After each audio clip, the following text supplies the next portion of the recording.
पहली बड़ी खबर, ईरान के धर्मगुरु मोहम्मद बागेर खराजी का बयान। मुश्तबा के खिलाफ एक अफसर ने साजिश की है। मुश्तबा को उनके पिता के दफ्तर से दूर रखा गया। मुश्तबा को अलग थलग करने की कोशिश की गई। तेहरान में शैडो सरकार चलाने की कोशिश। ईरान इंटरनेशनल के हवाले से इसी शैडो सरकार चलाने की कोशिश और मुश्तबा को अलग थलग करने की कोशिश को लेकर बड़े दावे किए गए हैं। मुश्तबा को आगे बढ़ने से रोका किसने, ये एक बड़ा सवाल, क्योंकि बागेर खराजी ने क्या कहा सुनिए। मुश्तबा को पिता अली खamenei के ऑफिस से दूर रखा गया। करीब 3 साल तक खamenei के ऑफिस से दूरी बनी रही। मुश्तबा को महज कागजात आगे बढ़ाने को दिए जाते थे। सिक्योरिटी से जुड़े मामलों पर उनकी राय की अनदेखी होती थी।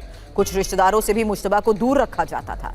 इन खुराफातों के पीछे अली असगर हिजाजी नाम के ऑफिसर हैं। अली असगर खamenei के ऑफिस में सिक्योरिटी डेप्यूटी हैं। आपको बता दें बागेर खराजी कौन है। खamenei परिवार के रिश्तेदार हैं। ईरान हिजबुल्लाह को तैयार किया है और शिया धर्मगुरु और नेता हैं। 2013 में राष्ट्रपति चुनाव लड़ना चाहते थे। अब मोसाद के खिलाफ ईरान के एक्शन प्लान को लेकर भी आज एक बड़ी खबर है, जहां मोसाद को बर्बाद करने की तैयारी में है ईरान।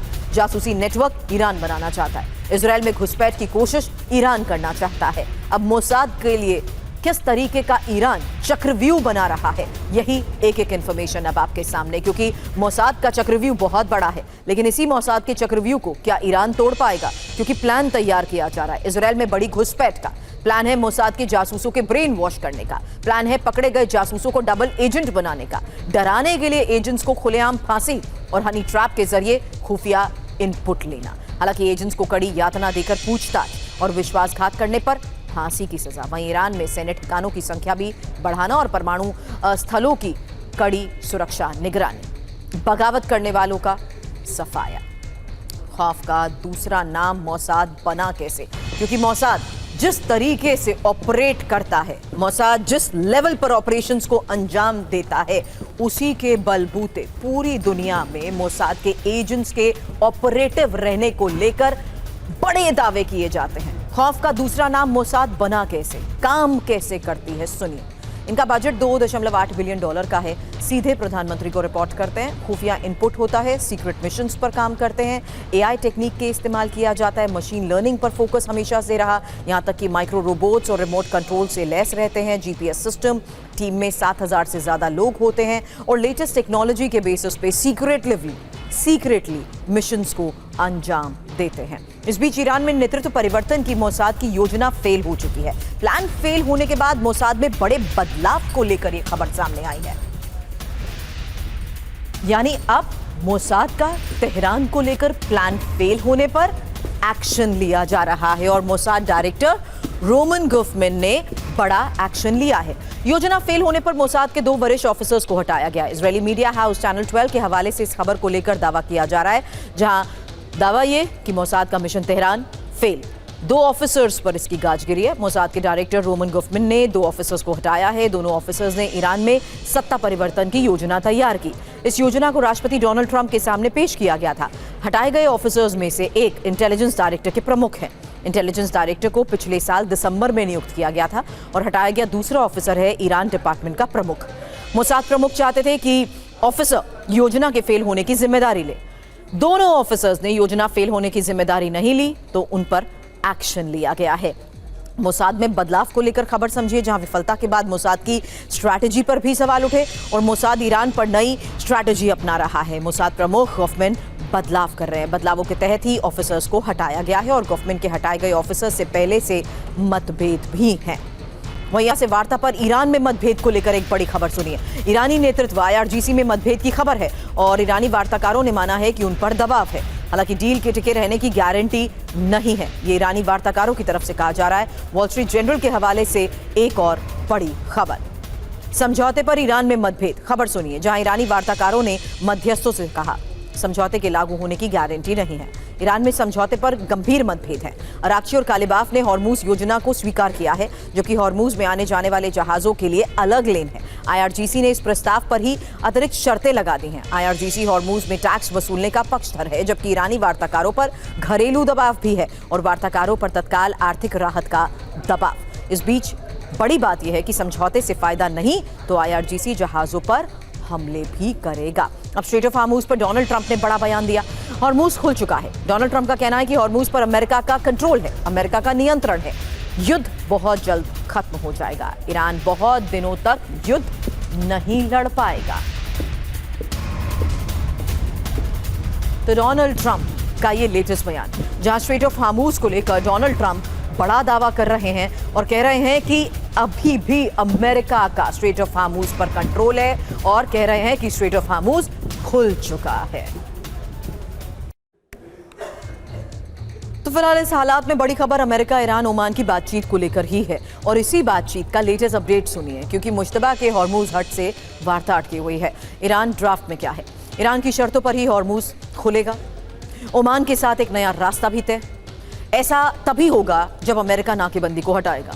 यूएस इजरायली जहाजों पर हॉर्मूज पर फिलहाल बैन है। हालांकि वार्ता की स्थिति भी सुनिए, जहां ईरान ओमान के पक्षकारों में ये बैठक हो रही है और अमेरिका का दावा है कि समझौता करीब है, जबकि ईरान दावा कर रहा है कि अमेरिका से प्रत्यक्ष वार्ता रुकी हुई है। आईआरजीसी ने फिर वार्ता का विरोध भी किया है। वहीं अमेरिकी साइबर कमांड में खलबली। आज एक और बड़ी खबर है। जून जुलाई में 5 कर्मचारियों के सुसाइड को लेकर यह खबर है। ईरान जंग में अहम भूमिका निभाई गई थी और कर्मचारियों पर भारी दबाव की खबर है। फिलहाल ब्लूमबर्ग की रिपोर्ट इसको लेकर क्या बड़ा दावा कर रही है, क्योंकि अमेरिकी साइबर कमांड में इतना तनाव क्यों, ये एक बड़ा सवाल है। 1 महीने में 5 लोगों ने सुसाइड किया है। साइबर कमांड ने ईरान युद्ध में अहम भूमिका निभाई है, अमेरिका के साइबर अभियानों को लीड किया है। ईरान युद्ध के दौरान साइबर कमांड का काम भी बढ़ा।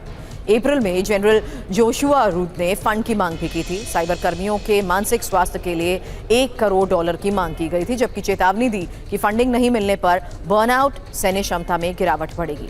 अप्रैल में ही फंडिंग की मांग के कुछ ही समय बाद साइबर कमांड में 5 आत्महत्याओं को लेकर बड़ी खबर। अब अमेरिका के खिलाफ ईरान की बड़ी तैयारी सुनिए, जहां अमेरिका पर हमले के लिए ईरान की सेना तैयार हो चुकी है और अगर हमला हुआ तो हम तैयार। आईआरजीसी का बयान, अपने हथियारों को अपडेट कर रहे हैं।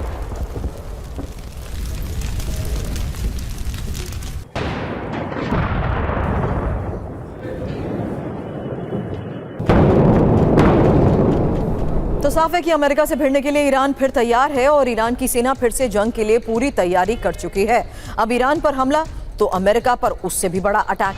अमेरिका से लड़ने के लिए अपनी ताकत ईरान बढ़ा रहा है। तत्काल जवाबी कार्रवाई के लिए आईआरजीसी तैयारी को लेकर दावे कर रही है, जबकि ईरान अपने हथियारों को अपग्रेड करने में जुटा है। सेना की आंतरिक क्षमताएं विकसित कर रहा है। जवानों का हौसला और मनोबल भी ईरान बढ़ा रहा है, जिससे संकेत साफ है कि ईरान पहले के मुकाबले ज्यादा बड़े हमले करने की तैयारी कर चुका है और इस बार अमेरिकी बेस पर पहले से बड़े हमले हो सकते हैं। इस बीच डोनाल्ड ट्रंप ने माना है कि अमेरिका के पास कुछ हथियारों की सप्लाई की थोड़ी कमी है। ये एक और बड़ी खबर सुनिए, जहां हथियारों की कमी की खबर लीक होने से डोनाल्ड ट्रंप नाराज हो गए और खबर लीक से ईरान से डील में अमेरिका की स्थिति कमजोर हो सकती है। ट्रंप प्रशासन ने हथियारों के लिए बजट में $21 मिलियन की मांग की। रिपोर्टर के सवाल पर डोनाल्ड ट्रंप ने कहा, हमें हर समय हथियारों की जरूरत होती है। हालांकि हथियारों की कमी की खबर से ट्रंप इनकार भी कर रहे हैं। सेना के पास जरूरी हथियारों की कोई कमी नहीं है। अमेरिका के पास बड़ी संख्या में हथियार हैं और हम लगातार हथियारों का उत्पादन भी बढ़ा रहे हैं। CNN ने दावा किया था कि अमेरिका के पास हथियारों की कमी है। और हथियारों की कमी की खबरों के बीच ट्रंप का एक और बड़ा बयान, दुनिया भर में हमारे हथियार मौजूद हैं, अगर हमें जरूरत पड़ी तो उसे वापस ले लेंगे। हथियारों को लेकर डोनाल्ड ट्रंप के 3 बयान आपने सुने, लेकिन रिपोर्ट्स दावा कर रही हैं कि अमेरिका के पास हथियारों की कमी है। 5 पॉइंट में खबर सुनिए। CNN दावा कर रहा है कि अमेरिका के पास हथियार की भारी कमी है। दावा यह भी कि ईरान जंग की वजह से पेंटागन के पास हथियारों की कमी हुई है। दावा यह भी कि अमेरिकी सेना के पास इंटरसेप्टर मिसाइलों की भारी कमी है। ईरान जंग में ही 80% थार इंटरसेप्टर इस्तेमाल हो गए हैं और ईरान जंग में 50% से ज्यादा पेट्रियट इंटरसेप्टर भी खत्म हो गए हैं। डोनाल्ड ट्रंप ने क्या कहा कि अमेरिका के पास हथियारों की कोई कमी नहीं है, अमेरिका के पास गोला बारूद की बहुत बड़ी मात्रा है और अमेरिका बहुत तेजी से नए हथियार भी बना रहा है। अभी इतिहास में सबसे ज्यादा फैक्ट्रीज और प्लांट भी बन रहे हैं। सवाल यही, क्या सही में अमेरिका के पास हथियार कम पड़ गए हैं? अब हथियारों के भंडार पर सूचना लीक की जांच भी होगी। राष्ट्रपति ट्रंप ने जांच के आदेश दे दिए हैं। संवेदनशील जानकारी बाहर आई और लीक से डोनाल्ड ट्रंप नाराज हो गए।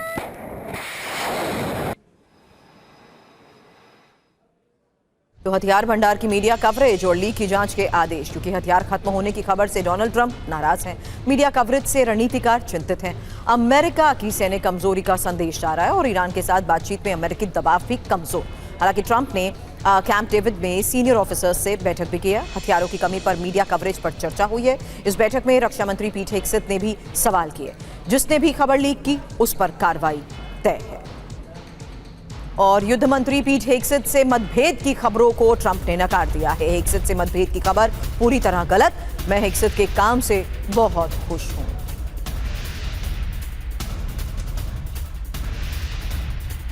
डोनाल्ड ट्रंप और हेगसेथ में मतभेद क्या है? दावा यह किया जाता है कि राष्ट्रपति ट्रंप और युद्ध मंत्री हेगसेथ के बीच मतभेद रहे हैं और ईरान जंग के मुद्दे को लेकर दोनों के बीच ये मतभेद हुआ। मिसाइल इंटरसेप्टर कम होने से भी डोनाल्ड ट्रंप नाराज हैं। डोनाल्ड ट्रंप ने कहा कि मतभेद होने की खबर गलत है। हेगसेथ ने शानदार काम किया है और हेगसेथ के काम से मैं बहुत खुश हूं। वेनेजुएला और ईरान अटैक अभियान सफल रहे हैं। बड़ी बात यह है कि क्या ट्रंप और हेगसेथ के बीच ईरान को लेकर ही मतभेद हुए? अब सऊदी अरब और हुथी में बड़े तनाव को लेकर खबर आई, जहां हुथी ने सऊदी अरब के नजरा में हमला किया है। सऊदी अरब के 11 नागरिक इसमें घायल हुए हैं। सऊदी अरब ने खतरे की चेतावनी भी दी है।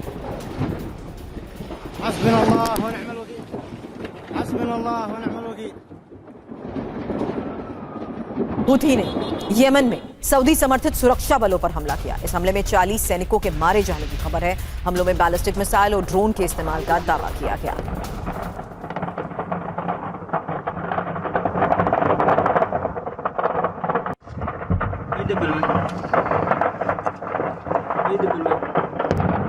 अब हमलों के बाद सऊदी अरब यमन सीमा पर अपनी सैन्य तैयारियां भी बढ़ा रहा है। 2022 के युद्ध विराम के बाद सबसे गंभीर सैन्य तनाव और अमेरिका ने हुथी हमलों की निंदा करते हुए उन्हें क्षेत्रीय अस्थिरता बढ़ाने वाला बताया है। तेल आपूर्ति और समुद्री व्यापार को लेकर ग्लोबल बाजार में भी चिंता बढ़ चुकी है। सऊदी शेयर बाजार पर भी बढ़ते तनाव का नकारात्मक असर देखा गया है। जवाबी कार्रवाई होती है तो यमन मोर्चे पर फिर संघर्ष शुरू हो सकता है। अब सऊदी अरब और हुथी में बड़े तनाव को लेकर खबर आई, जहां हुथी ने सऊदी अरब के नजरा में हमला किया है। सऊदी अरब के 11 नागरिक इसमें घायल हुए हैं। सऊदी अरब ने खतरे की चेतावनी भी दी है।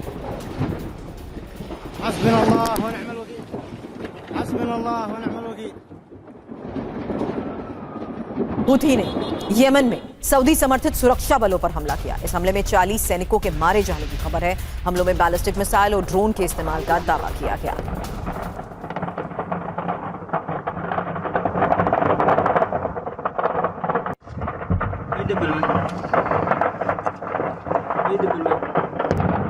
अब हमलों के बाद सऊदी अरब यमन सीमा पर अपनी सैन्य तैयारियां भी बढ़ा रहा है। 2022 के युद्ध विराम के बाद सबसे गंभीर सैन्य तनाव और अमेरिका ने हुथी हमलों की निंदा करते हुए उन्हें क्षेत्रीय अस्थिरता बढ़ाने वाला बताया है। तेल आपूर्ति और समुद्री व्यापार को लेकर ग्लोबल बाजार में भी चिंता बढ़ चुकी है। सऊदी शेयर बाजार पर भी बढ़ते तनाव का नकारात्मक असर देखा गया है। जवाबी कार्रवाई होती है तो यमन मोर्चे पर फिर संघर्ष शुरू हो सकता है। इसी संघर्ष को लेकर बड़ा सवाल कि क्या हुथी करेगा सऊदी पर mega attack?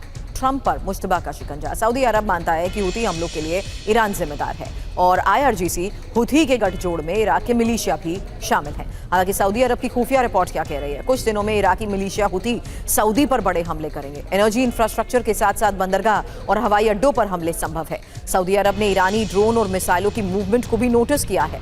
Iraqi militia Houthi और IRGC ऑफिसर्स के बीच कई बैठक हुई हैं। शांति समझौते को खत्म करना चाहता है ईरान। हालांकि ईरान का यूएस पर दबाव, जहां अमेरिका को अप्रत्यक्ष तौर पर सबक सिखाना चाहता है ईरान, और सऊदी अरब पर हमला हुआ तो अमेरिकी हित भी प्रभावित होंगे और अमेरिका सऊदी अरब के बीच गहरी आर्थिक साझेदारी है और पश्चिम एशिया के ऑयल मार्केट पर इसका बहुत बड़ा असर पड़ेगा।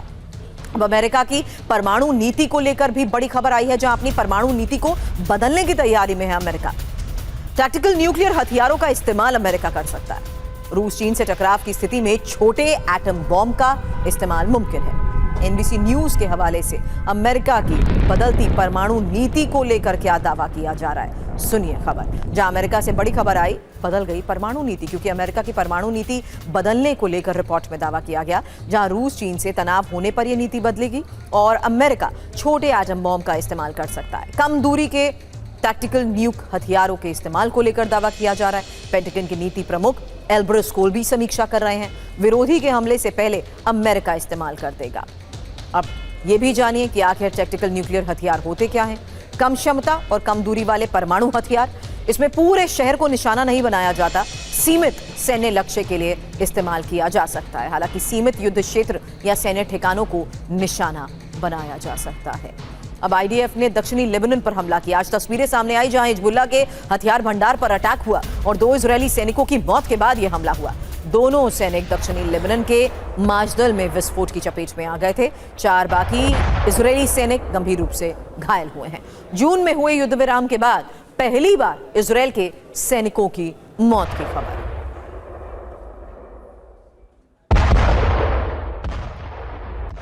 अब लेबनान के तिबनीन और बुर्ज अल शिमाली में भी हमले को लेकर खबर है, जहां इजरायली हमलों में एक लेबनानी नागरिक की मौत हुई है।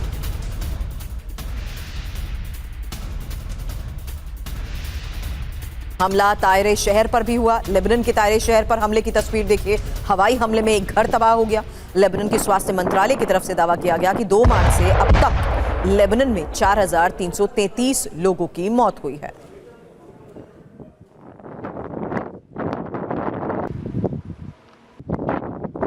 हमलों के बीच ही लेबनान इजरायल में वार्ता भी जारी है। अमेरिका की मध्यस्थता में युद्ध विराम वार्ता और दोनों देशों के बीच 7वें दौर की वार्ता।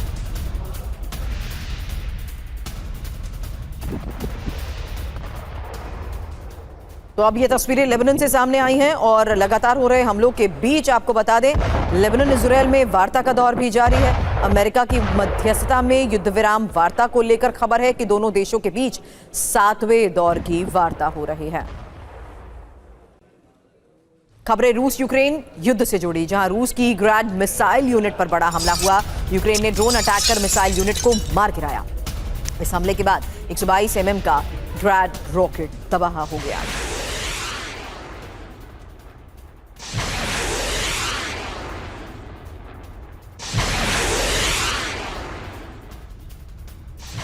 वालबरीज के वेयरहाउस पर फिर हमला हुआ। यूक्रेन ने 2000 किलोमीटर दूर से इस हमले को अंजाम दिया। यूक्रेन के ड्रोन अटैक के बाद वेयरहाउस।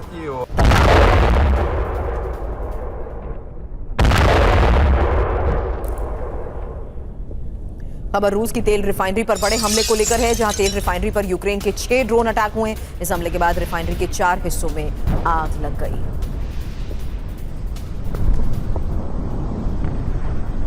रूस ने कैलिबर क्रूज मिसाइल का परीक्षण किया है। परीक्षण के बाद समंदर में कैलिबर मिसाइल दागी। मिसाइल में लगभग 1300 किलोमीटर की दूरी तय की है।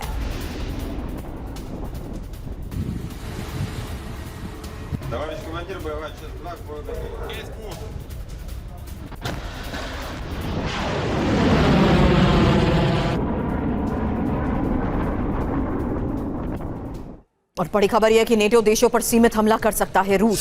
साइबर अटैक से लेकर जमीनी हमला तक मुमकिन है। नेटो को उकसाने के लिए रूस का हमला मुमकिन। अमेरिकी इंटेलिजेंस अधिकारियों ने इनपुट दिया है।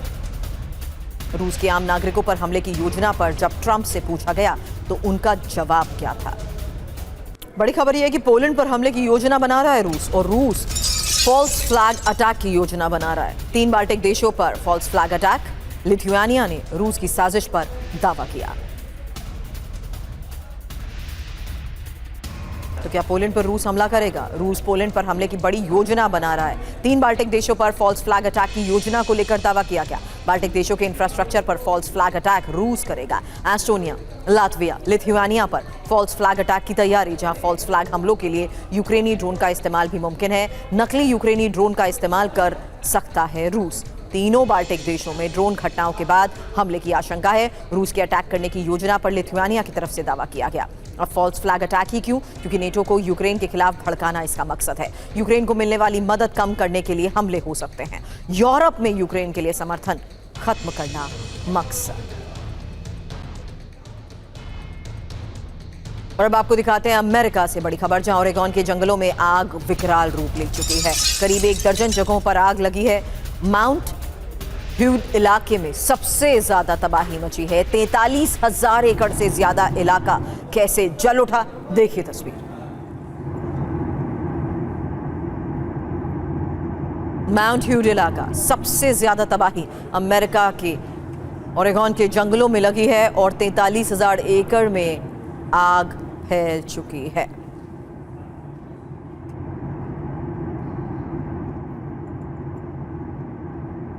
आग का दायरा बढ़ता जा रहा है। यही वजह है कि हर तरफ इलाके में धुएं का ये गुबार छाया हुआ है। हालांकि इस आग पर काबू पाने की कई दिनों से कोशिशें जारी हैं। 1200 फायर फाइटर्स को आग बुझाने के काम में जुटाया गया है। तेज हवाओं की वजह से आग लगातार फैल रही है। आसपास के इलाकों में रहने वाले लोगों को भी अलर्ट कर दिया गया है। आसमान से धुएं के गुबार की आपने तस्वीर देखी, अब जमीन से तस्वीर देखिए। एक तरफ इस सड़क से गाड़ियां गुजर रही हैं, वहीं दूसरी तरफ गाड़ियों के डैश कैम के जरिए ये तस्वीरें सामने आई कि कैसे हर तरफ, सड़क के हर तरफ आग ही आग है।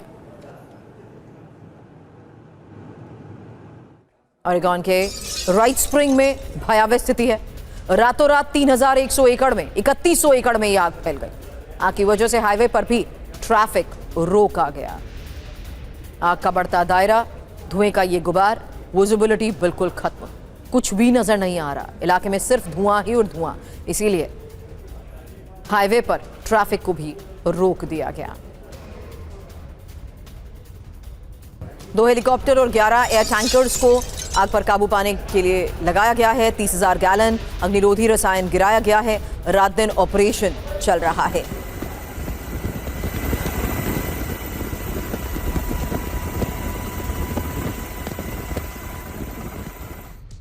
और अब एक तस्वीर देखिए जहां आगरा के पौष कर्मयोगी रोड पर सड़क धंस गई है और सड़क के बीच करीब 5 फुट चौड़ा और 10 फुट गहरा गड्ढा बन गया है। 4 महीने पहले बनी सड़क पर 1 महीने में दूसरा बड़ा गड्ढा बन गया है। इस बीच सपा प्रदेश महासचिव नितिन कोहली सीढ़ी लगाकर गड्ढे में उतर गए। निर्माण कार्य में भारी लापरवाही के आरोप लगाए। विधायक जी से पूछना चाहूंगा कि क्या ऐसा विकास होता है जहाँ जहाँ रोड बन जाती है वहाँ इतने गहरे गड्ढे हो जाते हैं कि आप ये देखिए पताल लोग में नया। तो देखिए अब सीढ़ी लगाकर कैसे गड्ढे में उतरते सपा नेता की ये तस्वीरें सामने आई। और बता दें आपको, ये 4 महीने पहले सड़क बनी थी और 1 महीने में दूसरी बार ये बड़ा गड्ढा बन गया है।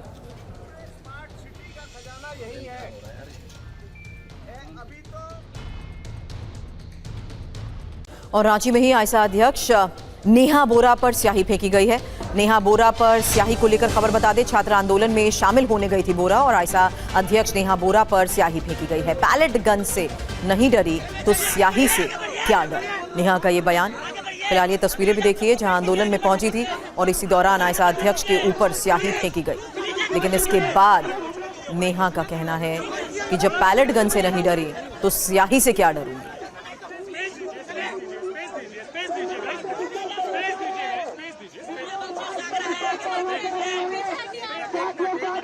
मौजूद तमाम छात्रों को फूल जोहर, बहुत बहुत क्रांतिकारी इस्तकबाल। क्योंकि आप लोग बार बार पूछ रहे हैं कि स्याही फेंक दी क्या करेंगे। 20 जुलाई को हमारे ऊपर टीयर गैस शेल फेंके गए थे, लाठियां फेंकी गई थी, पैलेट गन्स चलाए गए थे। अगर तब छात्र नहीं डरे तो आपकी ये मामूली सी स्याही से क्या करेंगे।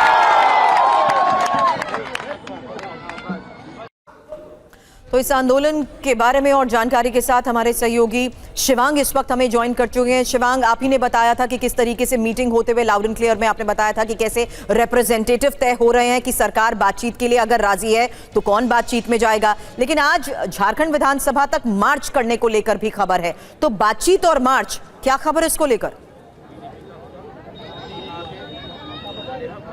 देखिए सुरभि, 2 बातें हैं। पहली बात तो ये कि जो नेहा बोरा यहाँ पहुंची हैं इस प्रोटेस्ट मार्च को छात्रों का समर्थन नहीं है। वो इस पूरे प्रोटेस्ट मार्च को अलग कर चुके हैं अपने आप से। अच्छा। दूसरी बात, छात्र इंतजार कर रहे हैं कि सरकार का इनविटेशन आए तो वो बातचीत के लिए जाएं। अभी पीछे ही मेरे आप देखें, नेहा बोरा यहाँ पे मीडिया से बात भी कर रही हैं और एक लंबा मार्च उन्होंने विधानसभा तक निकाला है। आज 7 तारीख को विधानसभा घेराव का उन्होंने कॉल दिया था। वो सुबह यहाँ पे आई, वो देवेंद्र नाथ महतो से मिली, उनकी तबीयत का हाल जाना और उसके बाद वो जो दूसरे प्रोटेस्टर्स थे उनसे भी मुलाकात करके यहाँ पे एक लंबा मार्च जो है वो आयशा और दूसरी संस्थाओं ने निकाला है।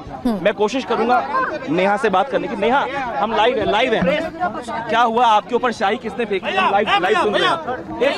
एक सेकंड रुक जाइए भैया। सर, आधे घंटे में 49 नंबर विधायक आवास न्यू विधानसभा में हमारा एक प्रेस कॉन्फ्रेंस है जिसमें हमारी डिमांड्स जो मार्च में हुआ वो और जिस व्यक्ति ने इंक फेंकी है उसका नाम, हम लोग अभी थाने जाएंगे, पुलिस से बात करके आपको सब कुछ बताएंगे। आपसे अपील है कि आप प्रेस कॉन्फ्रेंस में आइए, 3 बजे है, थाने में है वो व्यक्ति। आपकी मुलाकात हुई देवेंद्रनाथ महतो से और मैंने देखा कि आप दूसरे मंच पे भी गई थी जहां छात्र अनशन कर रहे हैं। वहां क्या कुछ हुआ, क्या कुछ बातचीत हुई? और ये सवाल मेरा आपसे इसलिए है कि कल जेपीएससी एस्पिरेंट्स ने एक ट्वीट किया और उन्होंने कहा कि हम आयशा के प्रोटेस्ट से खुद को अलग करते हैं। नहीं, ऐसा नहीं बोला जेपीएससी के आंदोलन ने। आपसे अपील कर, एक मिनट में बात बोल रही है ना वो। आपसे अपील करूंगी कि आप एक जर्नलिस्ट हैं, आप कोई भी सवाल पूछने से पहले अपने तथ्य पुख्ता कर लीजिए। छात्रों ने बोला का क्या मतलब है? जो कमेटी बनी है उसकी तरफ से आया, उस कमेटी की तरफ से एक ट्वीट आया है कि हम लोग साथ के नहीं। ट्वीट क्या उस कमेटी के ऑफिशियल हैंडल से ट्वीट आया? अगर नहीं आया तो आप मिस इन्फॉर्मेशन मत फैलाइए, फेक न्यूज मत फैलाइए। बहुत सारे आम छात्र बातचीत को आप जारी रखें, लेकिन आज की एक और यही सबसे बड़ी खबर है जहां छात्रों के प्रदर्शन पर सीएम हेमंत सोरेन का भी बयान सामने आया और उन्होंने कहा कि हम बातचीत के लिए तैयार हैं, छात्रों की समस्याओं को समझना चाहते हैं, छात्र अपनी राय बता सकते हैं, उनकी उम्मीदों को पूरा किया जाएगा।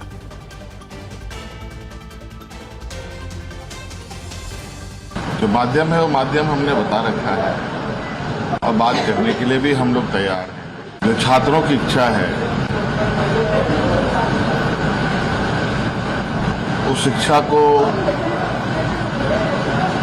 हम जयपाल सिंह स्टेडियम से बाहर तक ले जाने की कोशिश में,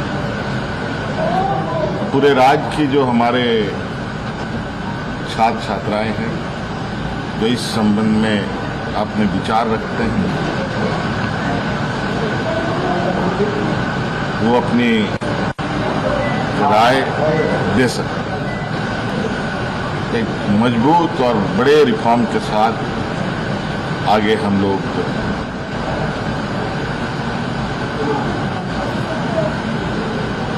बच्चों की जो ये जिज्ञासा है उस जिज्ञासा को